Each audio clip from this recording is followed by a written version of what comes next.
नमस्कार, मैं हूं जय शुक्ला। लगातार जनता के मुद्दे को हम उठाते रहते हैं।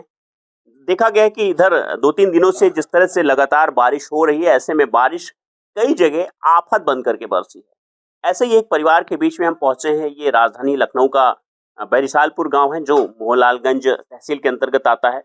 देख रहे हैं कि किस तरह से महिलाएं रो रही हैं, क्योंकि इनका आशियाना बारिश ने तबाह कर दिया है। पीछे दिखाएंगे तस्वीरें। पूरा जो गृहस्थी का सामान था वो भी काफी हद तक दब गया है, हालांकि कुछ सामान इन्होंने निकाल लिया है। पूरा कच्चा मकान ही है, बगल में भी गिरा है, वो भी तस्वीरें आपको हम दिखाएंगे। पहले बात कर लेते हैं, मैम क्या कुछ वाकया रहा है, किस तरह से पूरा आपका मकान गिरा? सर, बारिश की वजह से गिर गया। पन्नी हर साल लगाते थे। प्रधान को जो है सूचना दिया, प्रधान कहने लगे कि हाँ, हमने सुना है तुम्हारा घर गिर रहा, मगर वो एक बार भी झांकने नहीं आए कि देखें कि हाँ, इनका घर गिर रहा है कि नहीं गिर रहा, कैसे है कैसे नहीं है। हर साल यही समस्या आपके साथ आती है? हर साल नहीं आता, हर साल सर जो है थोड़ा चूह बह के पन्नी डाल देते हैं तो बच जाता है। और पन्नी कब तक डालें, कच्चा घर कब तक संभाले रहेगा। बिल्कुल, इनके आंसू बता रहे हैं कि कितना ये बेबस हैं, इस वक्त लाचार हैं, क्योंकि अब ये कहीं ना कहीं इनके ऊपर से छत उजड़ गई है। बच्चों को दूसरी जगह आश्रय लेना पड़ रहा है। कौन मेरा एक महीना से अपनी चाची के यहाँ लेट रहा है, एक महीना से उसको वही। परिवार में कौन कौन है? हमारा एक लड़का है, हमारा आदमी है, हमारी एक सास है। क्या करते हैं आप? पेंटिंग का काम करते हैं। मेरा लड़का यहीं लेटता था, यहीं से जब गिरने लगा तो हमने देवरानी के यहाँ लेटाना शुरू कर दिया। आपके आंसू इनकी बेबसी बयां कर रहे हैं।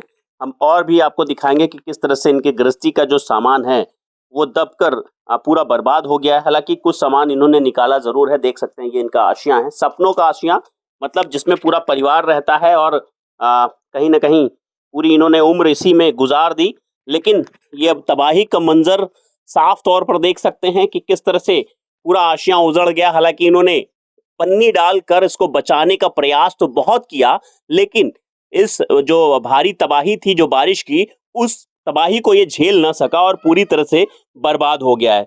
बात करते हैं, क्या नाम है आपका? दिलावर खान।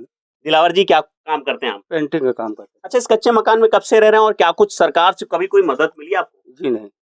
कब से रह रहे हैं? हो गया 15-20 साल से रह रहे हैं। 20 साल से इसी कच्चे मकान में जी। रह रहे हैं। कल देर रात जब ये मकान गिरा आपका, क्या आप लोग कहाँ थे, कैसे बचे, क्या सर, हम लोग पहले से मतलब जैसे थोड़ा थोड़ा गिरना चालू हो, वैसे वैसे थोड़ा थोड़ा सामान निकाल के एकदम से निकल गए। जी, मतलब सामान कुछ निकाल लिया आपने? हाँ जी। कुछ सामान दब गया है? जी, कितना सामान दबा होगा? थोड़ा बहुत दब गया इसी कोने में, बाकी तो सब इसी में दबा हुआ है। ये बताइए, कोई सरकारी महकमा कोई आया यहाँ पर आपको? अभी तक कोई नहीं आया, आप ही लोग आए हैं।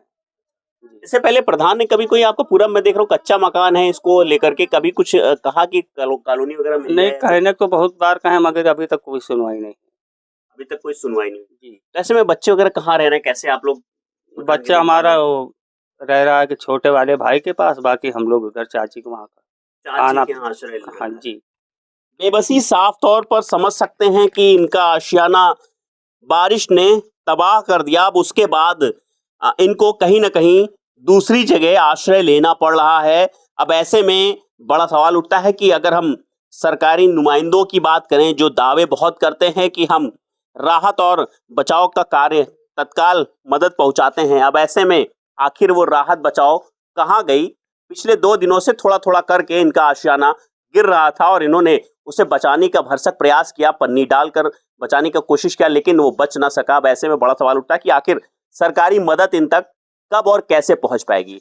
ये सवाल हम भी पूछते हैं और लगातार इन्हीं मुद्दों के साथ आपके साथ समक्ष आते भी रहेंगे। बहुत बहुत शुक्रिया।